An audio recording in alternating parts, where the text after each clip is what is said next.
Pues buenos días. Estoy muy contenta de estar hoy aquí con ustedes. Agradezco muy especialmente a la Comisión Nacional de Bioética y a la Comisión Estatal de Bioética de Colima por haberme invitado a participar en este seminario, temas selectos de bioética. Mi tema siempre es voluntad anticipada. El día de hoy hablaremos de autonomía y voluntad anticipada. Y pues agradezco estar hoy en el auditorio del Archivo Histórico de la Universidad de Colima y espero que sea una muy buena jornada. Gracias. Bueno, hablar de voluntad anticipada y hablar de bioética es hablar de temas afines o que se acompañan, y me gustaría que eso lo miremos en este ratito que vamos a estar platicando juntos.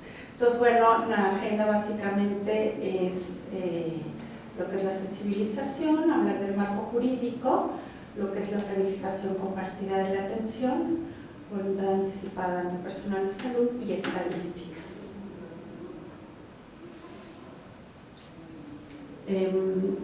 ¿Cómo te gustaría que fuera el final de tu vida? A veces, para quienes trabajamos en el ámbito de salud, se nos olvida preguntarnos nosotros qué queremos y cómo lo queremos. O a veces pensamos que eso les pasa a los otros, les pasa a nuestros pacientes, les pasa a las personas para las que trabajamos, pero no nos pasa a nosotros, no nos pasa a nuestra familia. Incluso por ahí dicen que los médicos son los peores pacientes. Pero vale la pena que nos preguntemos cómo me gustaría que fuera el final de mi vida, que pudiera notar qué me parecería importante, qué elementos quisiera que estuvieran presentes en esos momentos y quién quisiera que se hiciera cargo cuando yo no pudiera hacerme cargo y que procurara que mis deseos se respetaran.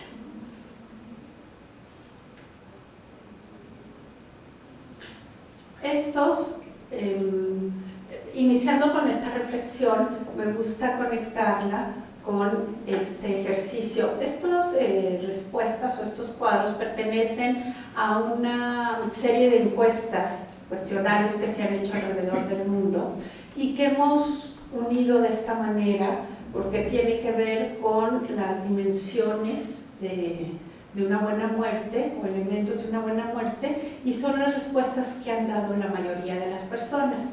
En estos 16 elementos englobamos lo que la mayoría de las personas dice.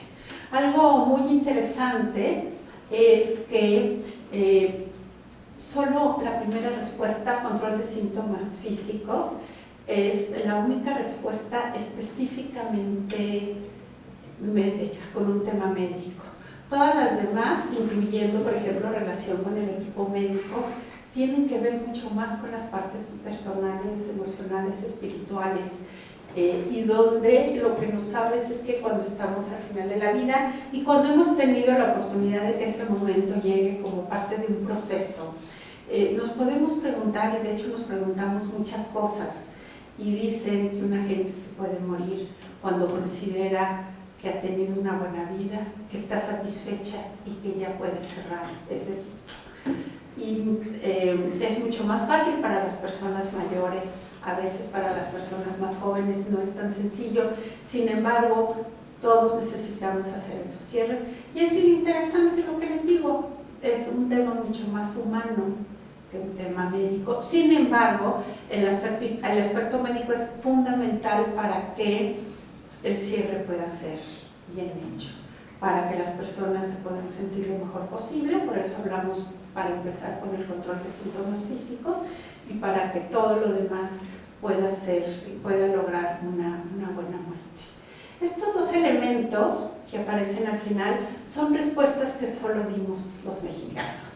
Y es bien interesante considerar entonces que, si bien hay rituales en todo el mundo, porque pues cada cultura tiene sus rituales, solo los mexicanos lo comentaron.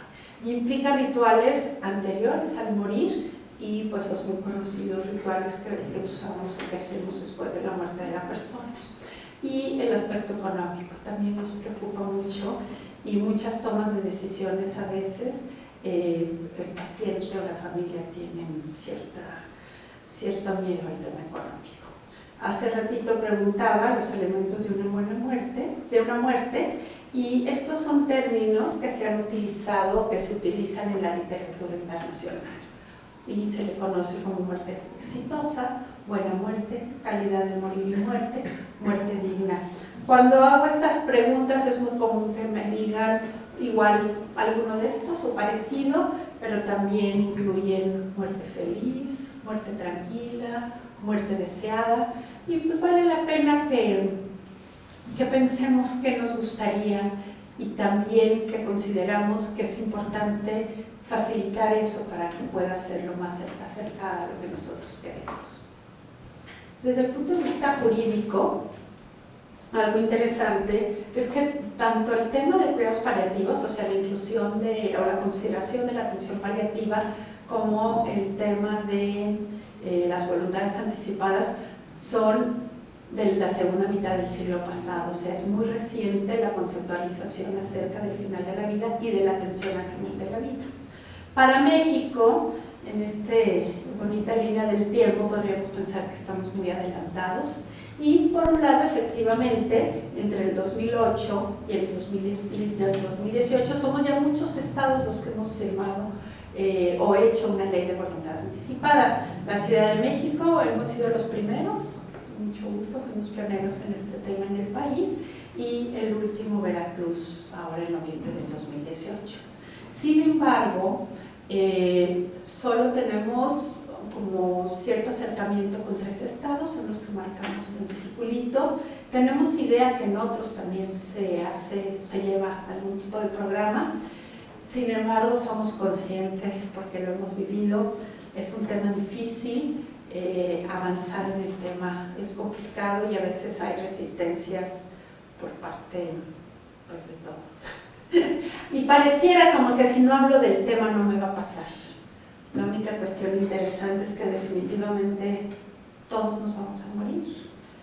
No sabemos cuándo, a veces pensamos que solo se mueren los viejitos, pero pues ahorita que veamos estadísticas vamos a ver que nos morimos en todas edades. Definitivamente los viejitos se mueren todos, en otras edades van siendo menos, sin embargo vale la pena irnos preparando. Y yo creo que el espíritu de esta charla tiene mucho que ver con eso. En la medida en que sepamos y estemos abiertos a eso, va a ser mucho más sencillo para nosotros y para nuestra familia. Y yo creo que esos son elementos muy importantes a considerar. Y algo interesante, no aparece en esta línea del tiempo, ha habido iniciativas de ley en otros 10 estados, solo que esas iniciativas pues, se han presentado a lo largo de estos 10 años y pues hasta ahorita algunas ya quedaron por ahí. Pero bueno, es un tema que finalmente interesa y sería ideal que todos los estados tuviéramos una ley y estuviéramos trabajando en ella. ¿Qué es la voluntad anticipada? Lo que dice el artículo 1 de la Ley de Voluntad Anticipada es lo siguiente: la voluntad de una persona con capacidad de ejercicio para que exprese su decisión de ser sometida o no a medios, tratamientos o procedimientos médicos que pretendan prolongar su vida cuando se encuentre en etapa terminal y por razones médicas sea imposible mantenerla de manera natural, protegiendo en todo momento la dignidad de la persona. Aquí hay varios elementos importantes. El primero, la voluntad, es voluntaria. Es una opción que tenemos para facilitar la transición hacia los cuidados paliativos, para sustentar las decisiones y las propuestas que tenemos y para buscar que éstas sean respetadas. Sin embargo, no es necesario firmar una voluntad anticipada para recibir atención paliativa. El otro elemento importante es que expresa a una persona con capacidad de ejercicio. ¿Qué quiere decir? Que es una persona mayor de edad y que puede manifestar su voluntad. ¿Y qué es lo que se busca? Evitar la obstinación terapéutica cuando se encuentre uno en situación de terminalidad, en la etapa terminal de la vida, y ya no haya otra forma de atenderse. Lo importante y lo que estamos procurando es cuidar y proteger la dignidad de la persona. La voluntad anticipada está ligada a buscar, y también lo dice el artículo 2 de su ley, en buscar la atención de cuidados paliativos para que la persona en una etapa terminal reciba la mejor atención posible. Lo que se ha observado es que cuando una persona está en proceso de morir, más allá que cualquier tratamiento curativo que queramos ofrecer, ya no va a ofrecerle resultados. Y eso es lo que se ha observado cuando el tratamiento, no hay respuesta al tratamiento, cuando se es refractario, cuando no mejoran los síntomas, cuando la persona no se siente mejor, es cuando se está ya perfilando en que es mejor mirar hacia los cuidados paliativos. El cuidado paliativo tiene varias características importantes. Están centrados en la persona, en sus necesidades. De entrada, muy importante, aunque no necesariamente para todos, es el tema de mitigación del dolor. Y no digo para todos porque muchos pacientes no transitan con dolor al final de su vida, o el dolor puede ser tratado con medicamentos de uso común. Para algunos pacientes sí es fundamental el uso de opioides y otros medicamentos al final de la vida. Y también es importante el control de síntomas. Dolor y síntomas como cuestiones principales permiten que la persona se sienta lo mejor posible. Y podemos entonces tener a personas cerca del final de su vida, cerca de morir, que se sienten bien. Y yo creo que esa es una de las características más importantes de estar muy pendientes de las necesidades del paciente al final de su vida, porque podemos lograr una transición muy buena. La ley de voluntad anticipada habla del enfermo en etapa terminal, y esto es muy importante dado que para estos pacientes es para los que se ha desarrollado la voluntad anticipada, y es como muy claro pensar que está cerca del final de su vida. Aquí incluso se habla de un pronóstico de vida inferior a 6 meses. Cuando surge la ley de voluntad anticipada, digamos en tiempos anteriores un criterio eran los 6 meses. Hoy día como tal ya no existe ese criterio, porque los criterios están más vinculados a la situación del paciente, al diagnóstico y al pronóstico, y no tanto a la temporalidad. Sin embargo, pues la ley sigue hablando de eso. Y bueno, es interesante porque es muy difícil estar seguro del tiempo exacto en que va a venir la muerte, y la atención paliativa ha demostrado que una persona puede tener una esperanza mayor de vida con una muy buena situación, a pesar de estar al final de su vida. Entonces, pierde importancia los 6 meses, sin embargo, todavía nos hace un ruido a la hora de los diagnósticos. Ahora, algo interesante es que la ley de voluntad anticipada surge en la Ciudad de México antes que la Ley General de Salud hablara sobre cuidados paliativos.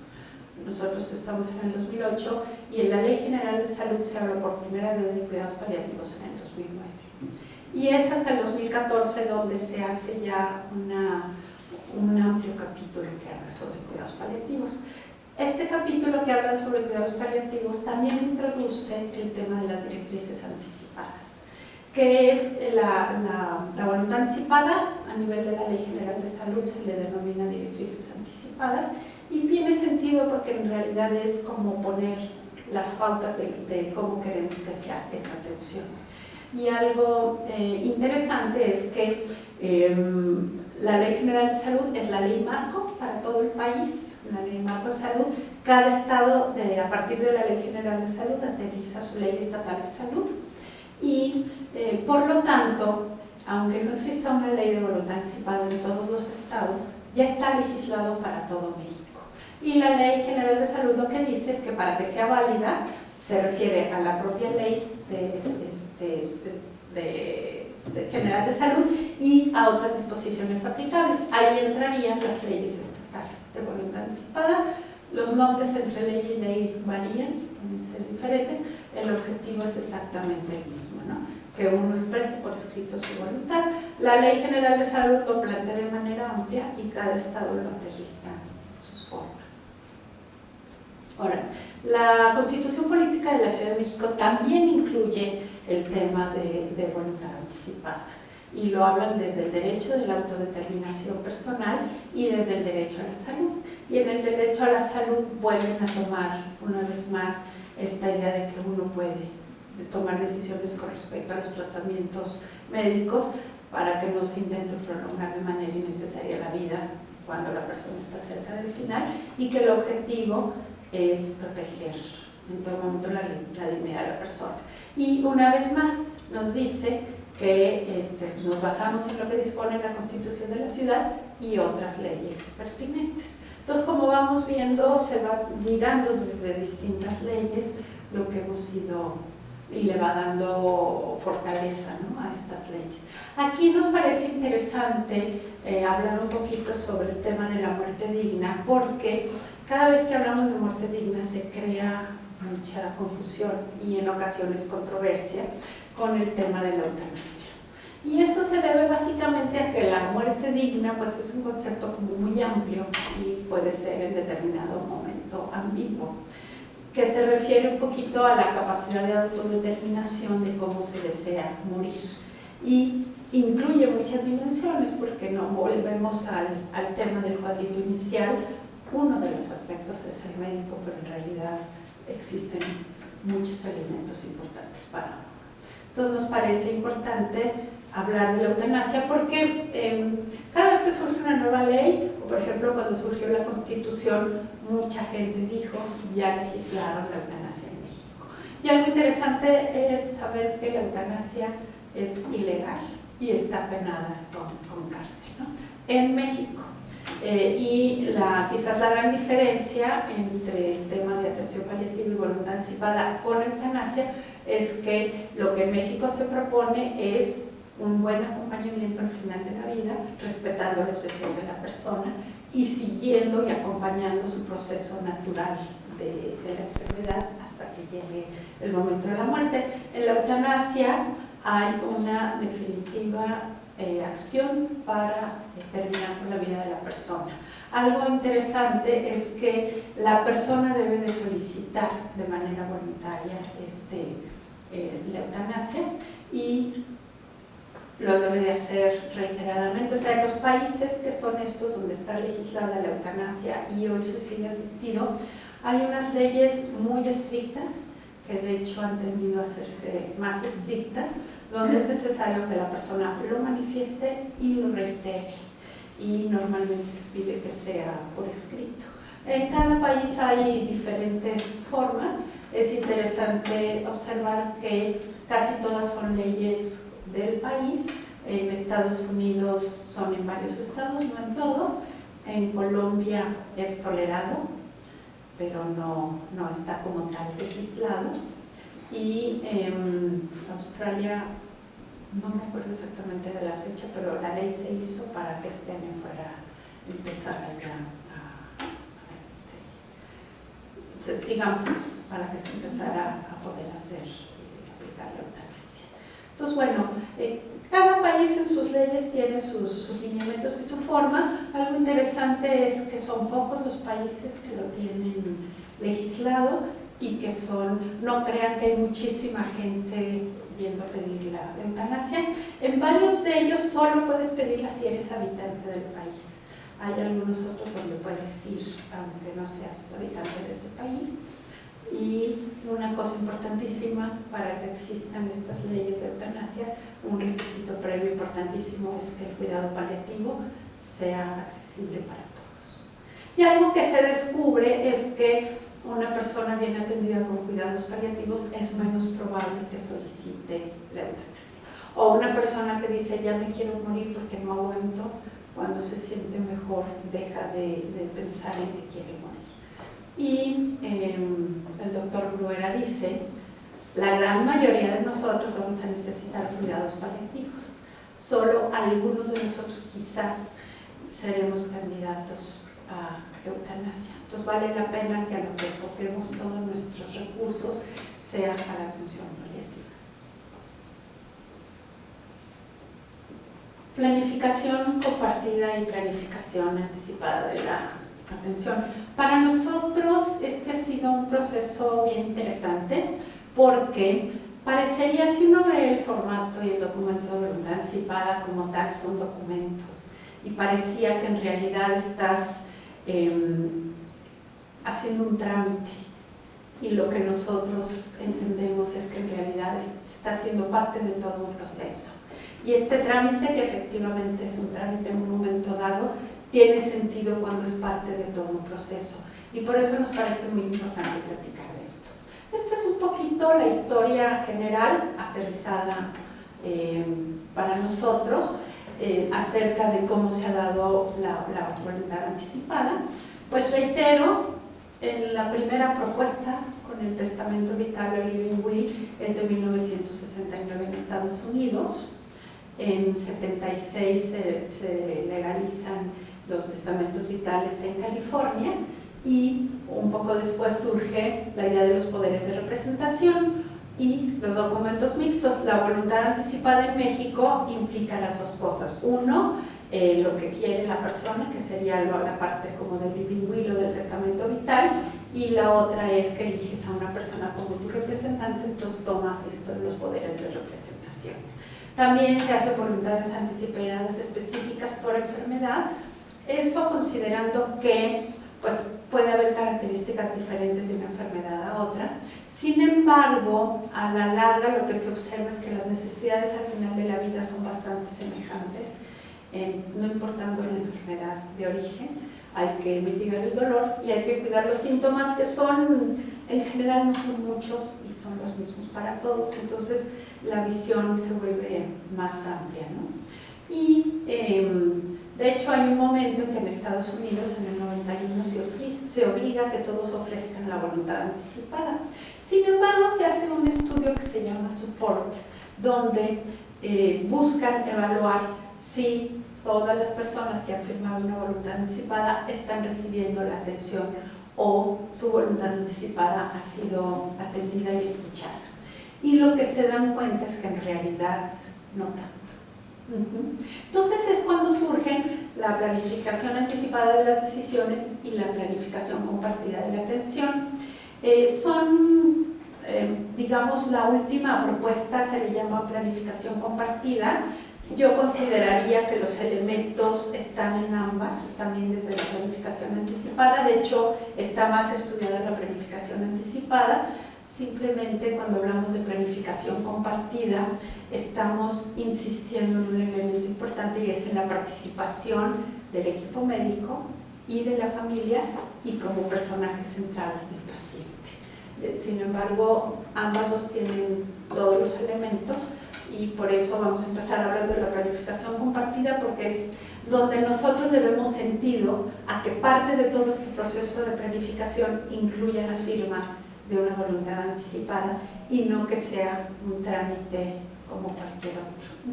Entonces, bueno, la definición como tal de la planificación compartida es que es un proceso deliberativo, relacional y estructurado que facilita la reflexión y comprensión de la evidencia de enfermedad y el cuidado entre las personas implicadas, centrado en la persona que afronta una trayectoria de enfermedad para identificar y expresar sus preferencias y expectativas de atención. Su objetivo es promover la toma de decisiones compartida en relación al contexto actual y los retos futuros de atención, como aquellos momentos en que la persona no sea competente para decidir. Esta fotografía es interesante. Este es el equipo médico que propone este concepto de la planificación compartida y vemos que están todos los actores importantes: el paciente como elemento central, su familia y el equipo médico. Aquí hay un elemento importante: están todos sentados. En estas cuestiones simples se ha observado que cuando el equipo médico se pone, por ejemplo, sentado al lado del paciente y no parado, se establece un campo de relación diferente. No es yo el médico y tú el paciente, sino todos platicando de manera, digamos, en cierta forma informal, familiar, tomando decisiones todos juntos.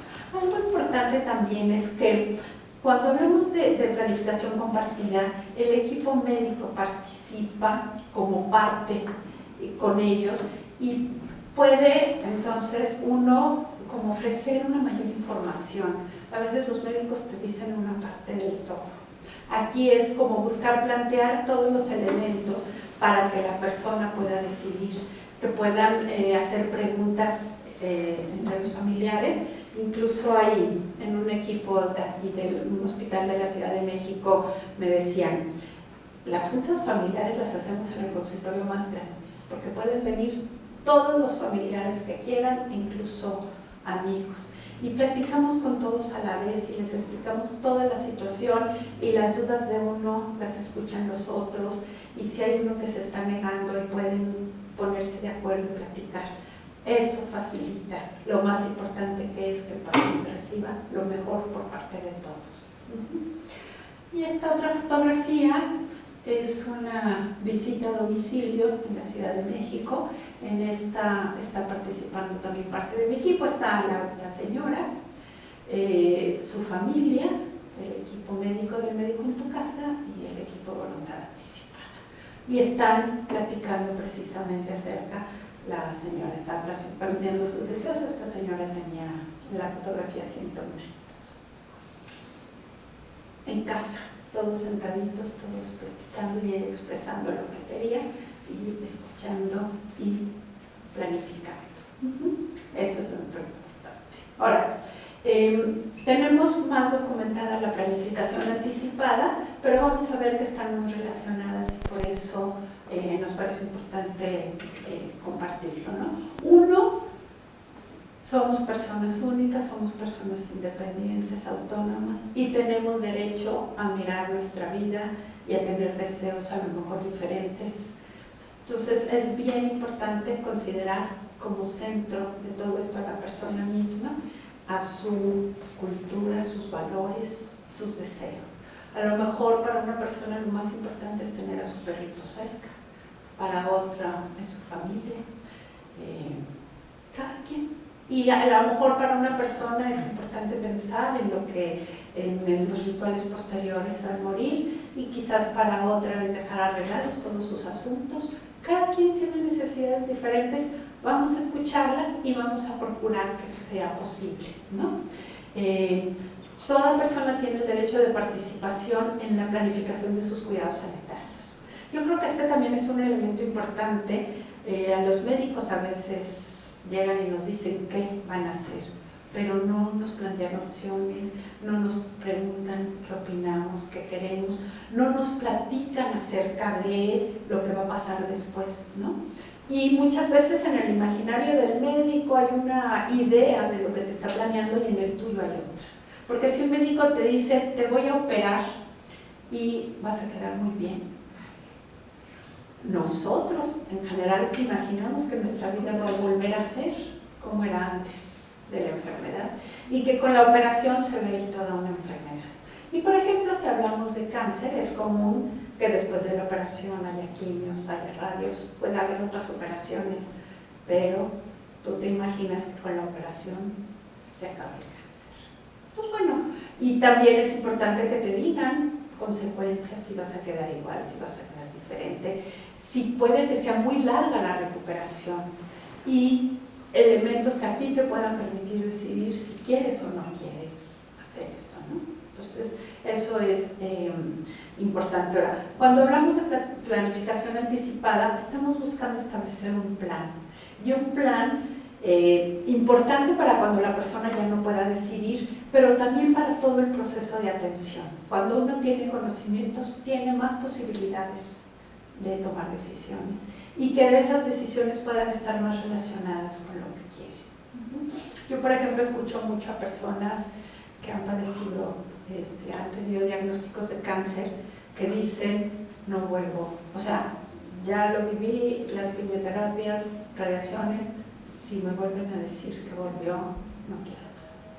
Hay que escuchar y hay que proponer, y siempre hay opciones. Y el médico es el que nos tendría que dar como los elementos para que las decisiones sean de la mejor manera. Eso es súper importante. Y la participación de la familia también permite que las decisiones sean compartidas. A veces el médico se dirige a la familia y se olvida del paciente. Y muchas veces la familia dice, hagan todo, y el paciente dice, hasta aquí llegué. Y ahí es cuando existen incongruencias. Entonces, lo importante de hablar de estas planificaciones es el hecho de que todos podemos participar, que podemos escuchar a nuestro ser querido y que podemos decidir juntos, opinar y finalmente que la persona con todos esos elementos pueda decidir. De alguna manera, una de las propuestas son estas escaleras donde primero exploras, ¿no?, conocimiento, los valores, lo que la persona quiere, luego se comparten las decisiones y luego se plantean las estrategias. Y pudiera ser que la escalera se esté volviendo a transitar más de una vez cuando los avances de la enfermedad van haciendo necesario tomar nuevas decisiones. Esta es una de las propuestas de cómo hacer una planificación y pues bueno, parte importante es considerar que estos temas, o sea, aunque una persona ha estado enferma por mucho tiempo, no es lo mismo que cuando le decimos hasta aquí llegamos con los tratamientos. Hay que saberlo hacer, hay que encontrar el momento, hay que ir hablando sobre eso para en un momento siguiente empezar ya a hablar de manera estructurada y enfocada sobre el tema del final de la vida y las decisiones a tomar. Documentar, aquí en esta área, en este punto de documentar, precisamente es donde podríamos estar firmando voluntades anticipadas. Revisar y actualizar. Eso es bien importante porque la persona cuando firma su voluntad anticipada piensa en algunas tomas de decisiones. Por ejemplo, es común que le preguntemos si van a querer reanimaciones o alguna otra intervención, por ejemplo, intubación, pero es posible que esas decisiones se puedan volver a revisar más adelante conforme ha avanzado la enfermedad y las necesidades y la situación de la persona son otras. Entonces es bien importante que eso que está documentado lo estemos revisando para ir enfocando, aterrizando, migrando hacia algo más pertinente para la persona y finalmente aplicar. Entonces lo aplicamos en la atención que le estamos dando al paciente y otra vez se vuelve un círculo en el que podemos estar transitando en distintos momentos a lo largo de la atención de la persona. Lo importante es cuando lo hablamos con tiempo, tenemos mejores posibilidades de un buen acompañamiento y de un buen proceso para la persona. Algo interesante es que los equipos médicos, cuando trabajan de esta manera, ellos empiezan a documentar que algo que no sucedía antes, ahora que trabajan así, los familiares regresan, ¿no? Por ejemplo, en los hospitales, y regresan los familiares a decirle a los médicos que su familiar ya murió y que están muy agradecidos por lo que hicieron por ellos. No evitaron que se muriera, pero sí facilitaron que el proceso fuera diferente y fuera bueno para el paciente y bueno para la familia. Y eso también tiene repercusiones en el manejo de los duelos, porque observamos que aunque la familia haga todo lo que quiera, a veces cuando hacemos todo, o sea, el médico hace todo y entra obstinadamente, es muy fuerte para la familia el sufrimiento de la persona. Entonces, en ambos casos hacemos todo porque en la atención paliativa hay una atención activa, cuidada y un buen acompañamiento. Y entonces no abandonaste al paciente, lo acompañaste de mejor manera.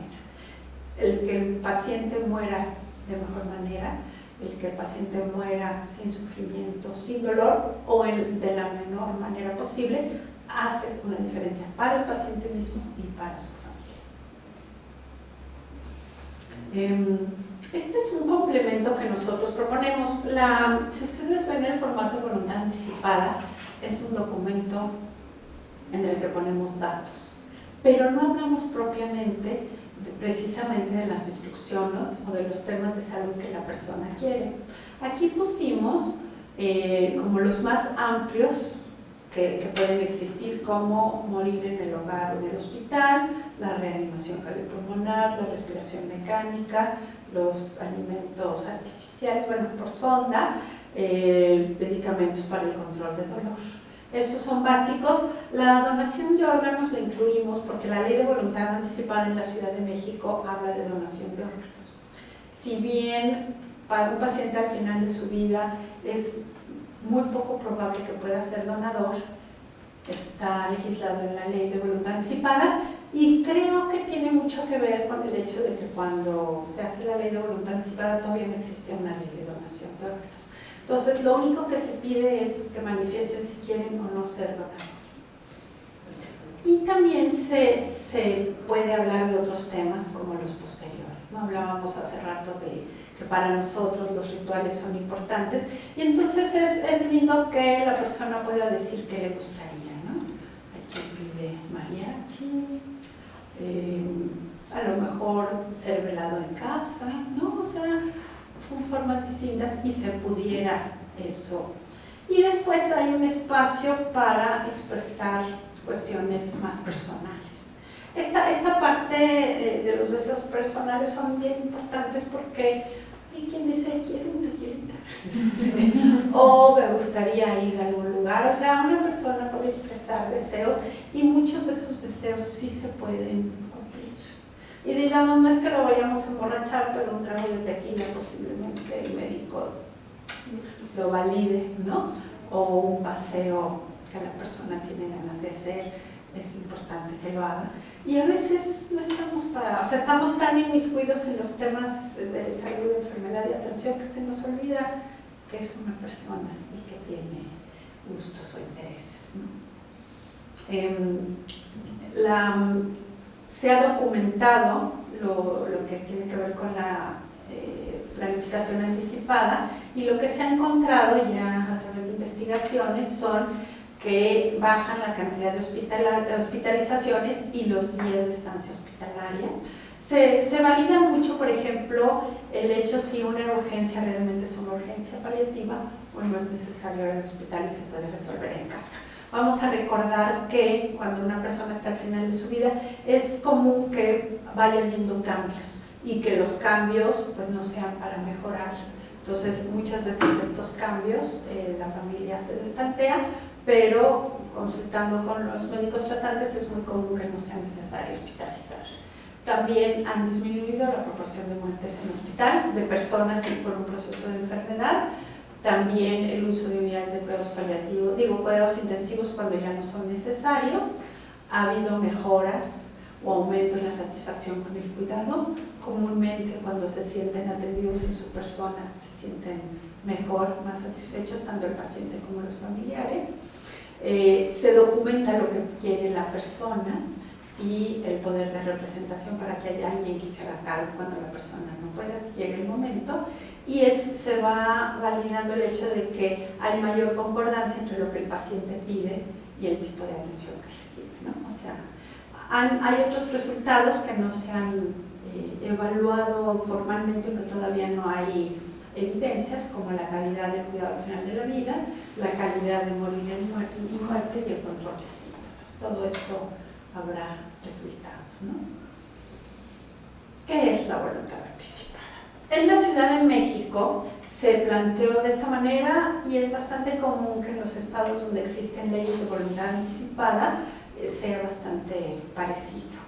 Y algo importante es que recordarles que aunque no exista una ley estatal, por ejemplo, en Colima, recordamos ya que la Ley General de Salud lo sustenta.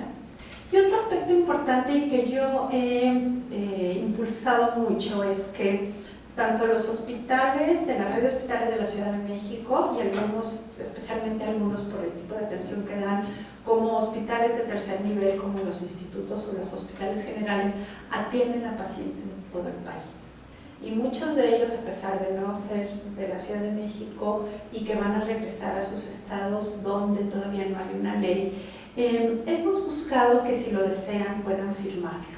Y para mí eso es importante. Uno, la Ley General de Salud lo está validando. Pero también me parece importante que es una información que le llevas a su médico de atención en donde sea que esté siendo atendido. Y entonces le dice, ya se va con una propuesta de tratamiento, con medicamentos, al menos para la primera parte, y con una firma de una voluntad anticipada. Entonces, el médico que lo recibe donde quiera que sea, tiene información de lo que el paciente, o sea, de la situación del paciente, del tratamiento en el que está y de los deseos del paciente. Esto ayuda mucho.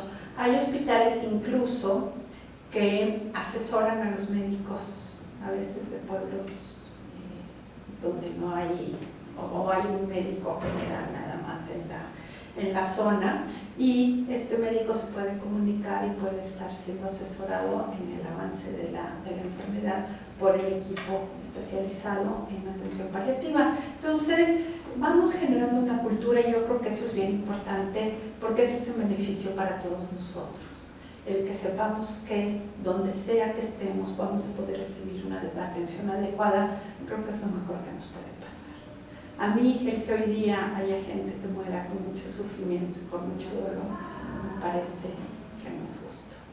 Y trabajar en esto todos juntos es algo que nos puede ayudar muchísimo en este proceso. Entonces, bueno, hay dos formas de suscribir una voluntad anticipada.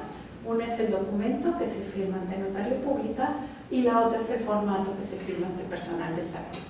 Básicamente tienen una diferencia en cuanto a la temporalidad. Cuando uno firma documento ante notario público, es cualquier persona mayor de edad y que no necesita ver un diagnóstico de enfermedad o de situación de terminalidad. Estás realmente anticipando una posibilidad y ese documento pues uno lo guarda y lo va a utilizar en el momento en que existe ese diagnóstico. Entonces tú entregarías a tu médico o al hospital una copia de la voluntad anticipada firmada ante el notario y el médico le va a agregar un resumen clínico donde se valida la terminalidad. La otra forma de acceder a la voluntad anticipada es mediante formato que se firma ante personal de salud. El formato tiene dos modalidades, una es el que firma el paciente y el otro es el que firma un representante. Y eso tiene que ver con varios elementos. El formato que firma el paciente debe de ser una persona mayor de edad y que puede manifestar su voluntad. Cuando firma el representante hay tres escenarios posibles. Una, menores de edad. Los niños nunca pueden firmar su voluntad anticipada, si bien siempre proponemos que participen cuando están en edad de hacerlo en la toma de decisiones. Y la otra cuestión es que pues, siempre procuramos que tanto el padre como la madre participen en este proceso y aunque solo hay un representante, que uno de ellos firme como representante y el otro como testigo para que sean parte y decidan en familia también. También puede firmar un formato, por ejemplo, para personas con un diagnóstico de síndrome de Down y algunas otras situaciones donde por su capacidad no están en condiciones de tener esta autonomía. En esos casos, si la persona tiene también posibilidades, recomendamos que forme parte de la toma de decisiones. Y finalmente, cuando por el proceso avanzado de la enfermedad, la persona ha perdido sus capacidades de cognición. Entonces, ahí también firma un familiar. De otra manera, firma la persona y la persona misma escoge a su representante. En este cuadrito hicimos un pequeño resumen de algo que ya les estuve platicando. Quizás algo importante es que el formato se firma, siempre tiene que existir un diagnóstico de enfermedad avanzada o terminal, pero se puede firmar en un hospital público, privado o social dentro de la Ciudad de México, se puede firmar en el consultorio de un médico, se puede firmar en casa con apoyo de atención domiciliaria del médico en tu casa. Quizás otra cuestión importante, siempre se requiere un representante. Algo interesante de cuando se firma ante notario es que eliges un representante y sustitutos, considerando que el tiempo puede pasar y la situación de la persona o de la familia puede cambiar. Entonces puedes poner a varios y también en un momento dado puedes actualizar tu documento y el válido es el último. Si ya firmaste el documento, no necesitas firmar formato. Solo, como les decía hace ratito, al documento se le agrega el resumen clínico donde el médico valida su situación. Si no se ha firmado el documento, se puede firmar en formato. E incluso hay personas que presentan, por ejemplo, extranjeros que presentan documentos firmados en otros países, también se validan porque pues, el espíritu de la ley es igual para todos. Entonces no es necesario firmar otro, solamente presentar el que se tiene en otro país o incluso en otro estado. Y se atiende como se atiende en la Ciudad de México. Eso sería quizás la única cuestión importante. Aunque hayan firmado en otro país, se va a dar la atención que tenemos en México. Entonces la principal diferencia entre el documento y formato es el momento en que se firma y el momento en que se empieza a utilizar, porque el formato en realidad es inmediato.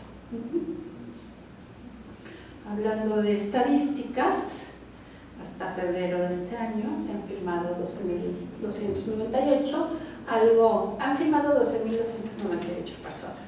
Algo importante es que es voluntario y por lo tanto nosotros buscamos generar una cultura, buscamos dar muchas pláticas y la gente va decidiendo. Trabajamos también mucho en coordinación con los hospitales y los centros de salud, buscando que todas las personas estemos informadas y tengamos esto como una opción. Algo interesante es que siempre, hasta 2018, siempre se han firmado más documentos que formatos. 2019 empieza habiendo más formatos. Al contrario, se han firmado siempre más documentos que formatos y ahora estamos empezando porque ha habido un trabajo muy buscando. Y a mí no me parece como que hemos de competir, pero me parece que todos debemos de tener acceso y la posibilidad de tomar decisiones. Porque eso es lo que a mí me parece más importante, que estemos informados, que tengamos posibilidades y que eso a lo que lleve sería una muy buena atención al final de la vida.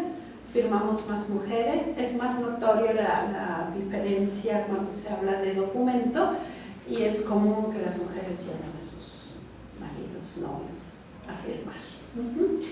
Cuando hablamos de edad, la edad más común es la edad de 61 a 80 años y quizás porque es una edad en la que hay mucho más conciencia de muchas cosas y donde uno toma decisiones importantes para lo que viene. En el caso de formatos, aquí la mayoría las firman representantes. Si vemos de esos esos 75% sería de más del 4 que son de menores, muy pocos de menores hemos firmado. Y quizás algo interesante de esto es que estas estadísticas han ido variando porque aquí tenemos la suma total y en realidad en los últimos años estamos creciendo más en lo que son los de puro paciente, los que firma el paciente. Pero es interesante saber que los que firman por representante en realidad estamos hablando muy cerca del final de la vida de la persona, ¿no? La moda es un día, la mediana 2, y se alarga porque dentro de esos pacientes que firman representante hay algunos que han llegado a vivir más tiempo, ¿no? Sin embargo, es muy común que firmen ya nada más para evitar una reanimación, una intubación, para facilitar el proceso final. Yo creo que aún para ellos es un mejor final. Sin embargo, a mí me gustaría que todos tuviéramos la oportunidad de que esa etapa final de la vida fuera diferente. Aunque no queramos pensar en el final de la vida. A veces nos llega de manera inesperada. También en formato seguimos firmando más mujeres, aunque finalmente pues mueren hombres y mueren mujeres, ¿no? Entonces, hablando de enfermedades, esta clasificación habla de las personas que han firmado voluntad anticipada. Entonces puede haber un poquito de variación con respecto a las tasas de mortalidad que maneja el INEGI y de enfermedad, pero para nosotros ha sido bien interesante observar cuáles son los tipos, por ejemplo, hablando de enfermedades oncológicas, los tipos de cáncer que más firman su voluntad anticipada. Y a veces muchas de las decisiones están relacionadas, o sea, muchas de las, como la estadística, la jala el tipo de decisiones que han de tomar los pacientes, ¿no? Y cuando hablamos de no oncológicos, la mayoría son insuficiencias orgánicas, y hablando de insuficiencias orgánicas, por ejemplo, la que tiene un mayor índice es la enfermedad renal. Y esto yo lo veo muy presente, por ejemplo, cuando las personas toman decisiones, por ejemplo, de diálisis o no diálisis, ¿no? Ahora, algo que se ha observado es que todavía no está como del todo documentado, pero la atención paliativa ofrece también mayor esperanza de vida. Antes pensábamos que si se continuaba el tratamiento curativo iba a haber mayor esperanza de vida. Hoy hemos corroborado que puede haber esperanza de vida en ambos casos y que en atención paliativa un paciente puede vivir mucho tiempo y con mucho mejor calidad de vida que si hubiera continuado con tratamientos curativos invasivos y que se vuelven mucho más invasivos al final de la vida, cuando la persona ya tiene como menos elementos. En los rangos de edad de formatos también es interesante que hay más, a la edad de 61, 80 es una edad importante para las tomas de decisiones. Y estos son pues personas ya al final de su vida, son menos los, incluso bueno, esas son las divisiones, y en el caso de formatos pues empezamos también con pequeñitos. Y en el caso de menores de edad es interesante que la distribución es muy diferente entre hombres y mujeres. Muchos chiquitos, más hombres que mujeres, pequeñitos. Esta es cómo se organiza las firmas en los distintos tipos de instituciones. En donde más firmamos son hospitales privados y trabajamos con casi todos los grandes hospitales y algunos pequeños de la Ciudad de México. También los hospitales de la red de hospitales tienen una participación importante. Hemos empezado a trabajar, por ejemplo, con Sedena, que lo llevan teniendo, y hemos empezado un poco con otros, por ejemplo, Pemex. Y esto también nos ha costado trabajo trabajar con el tercer nivel, incluso institutos nacionales es un índice más o menos alto porque el INCAN está es el que más participa con nosotros. Ahí ha habido históricamente como una cuestiones de partidos políticos y gobiernos. Este gobierno estamos los mismos, pero no sé si a mediano plazo eso se verá repercutir en esto. Algo importante es que ya en los procesos de certificación, al menos aquí en la ciudad y creo que a nivel general en el país, se solicita que ya esté definido un programa de cuidados paliativos y también se les pide de entrada, al menos en manuales, el tema de voluntad anticipada, y algunos, esto es como el principio para empezar a firmar voluntades anticipadas. Y algo importante, las jurisdicciones sanitarias, que son las personas atendidas en domicilio por el médico en tu casa, también esa parte del pastel ha ido creciendo mucho. No me he olvidado de ustedes. Para nosotros es bien importante como tener muy claro que la voluntad anticipada y las decisiones del final de la vida en realidad están muy ligadas a los principios básicos de la bioética, ¿no?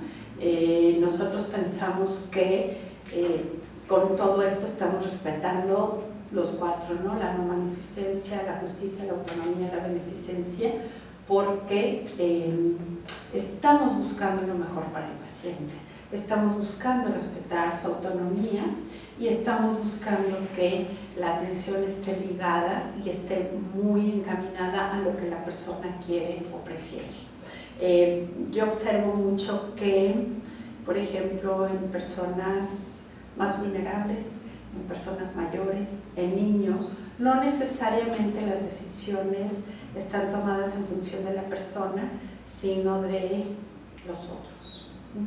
Y es interesante, por ejemplo, ahora que estamos teniendo más esperanza de vida, personas de más de 90 años, las decisiones de las familias siguen siendo las mismas, ¿no? Haga todo lo que quiera, todo lo que pueda para que mi paciente se salve, y eso a veces ocasiona mucha obstinación terapéutica y al final de cuentas de alguna manera maltrato, ¿no? Yo veo una persona mayor ya no tiene su organismo la fortaleza de una persona joven, y veo que mueren unos meses después con muchísimas intervenciones, y que no hubiera sido necesario. Entonces, de ahí es la importancia de tomar en cuenta que estas líneas son muy claras, ¿no? La bioética es simple, sencilla, puede ser complicada, pero yo creo que en el fondo son muy claros los temas, los principios bioéticos, y si los tenemos claros también los podemos seguir, y siempre pensando en lo mejor para la persona. Entonces, desde esta perspectiva, a nosotros nos gusta pensar en estas propuestas, ¿no? Como que la medicina pasó del paternalismo a la autonomía, y pasamos como de un extremo a otro, y quizás para nosotros es que la autonomía pura como tal no puede existir porque no estamos solos en el mundo, y por eso nos interesa y nos parece interesante hablar de la autonomía relacional, y por eso planteamos esto de la planificación compartida, porque yo puedo decidir, apoyada por mi equipo médico que me va a plantear los escenarios lo más completos posibles, con pros, con contras, con otras opciones, con alternativas, intervenciones más invasivas, intervenciones menos invasivas, y también como más pertinentes en mi caso, ¿no?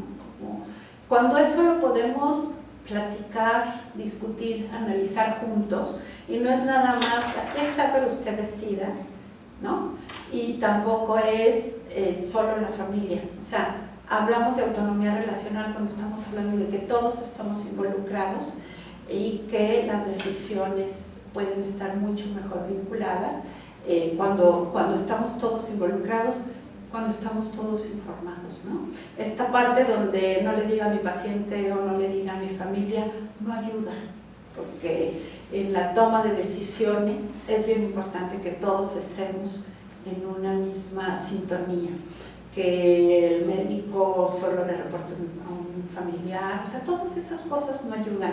Por eso creemos que, tomando en cuenta desde la visión de la bioética, es bien importante que esto sea incluyéndonos a todos y hablando más bien de esta autonomía relacional. ¿Se acuerdan que vimos al principio este cuadrito que se hizo con encuestas en todo el mundo?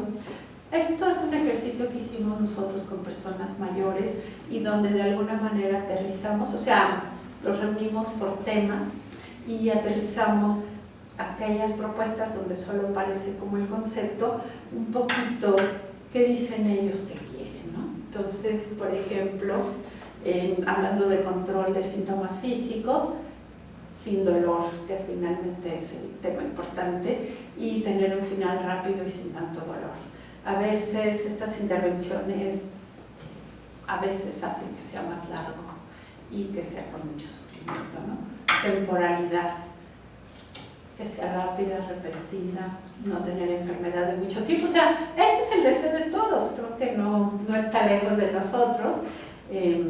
No prolongar mi vida, ¿no? Que se respete lo que yo quiero, que no me reviva, que no me intuben en la preparación, ¿no? También esta parte es muy importante, ¿no? Que mis hijos acepten mi muerte, que mi familia lo comprenda, que si sufro un accidente, que mis hijos no digan que, o sea, ¿no? Que quién tiene la culpa, hablar con mi familia de que mi final está cerca. Esto les interesa a las personas mayores. A veces no queremos escucharlo, a veces no damos los espacios para que se hable de ello, ¿no? Sirve todas las partes personales como pedir perdón, despedirse, legado. Digamos, esto me parece lindo, haberle brindado respeto y amor a mi hijo, ¿no? Dar recomendaciones a mi familia para la vida. O sea, vamos a dejar lo que es importante más allá de los bienes. Los rituales rezos, el sacramento de la reconciliación, un velorio con música prehispánica pedía una persona. Eso es lo que es importante para la persona, y el cierre incluye también esos rituales, ¿no? Las opciones de las disposiciones del cuerpo, ¿no? Como cremación, sepultado, lugar de la muerte, morir en casa. Mucha gente pide morir en casa, para algunos es posible, no para todos. La tendencia es buscar que así sea, pero a veces no se cuenta con el apoyo o las condiciones de la persona no lo permiten. Por ejemplo, cuando hablamos de tomar decisiones en tiempo, una persona intubada y que ya depende para respirar de la intubación, no es una persona que podrá ir a casa. Entonces, consideramos por eso muy importante que las decisiones se tomen antes, o las propuestas. Las reanimaciones, hay lugares donde piensan que hay que reanimar siempre o que hay que hacer varias reanimaciones a fuerzas. Hablan de esos temas. Un médico amigo decía, las formas más fáciles de morir son paro cardíaco, paro respiratorio, pero también son las que se pueden revertir.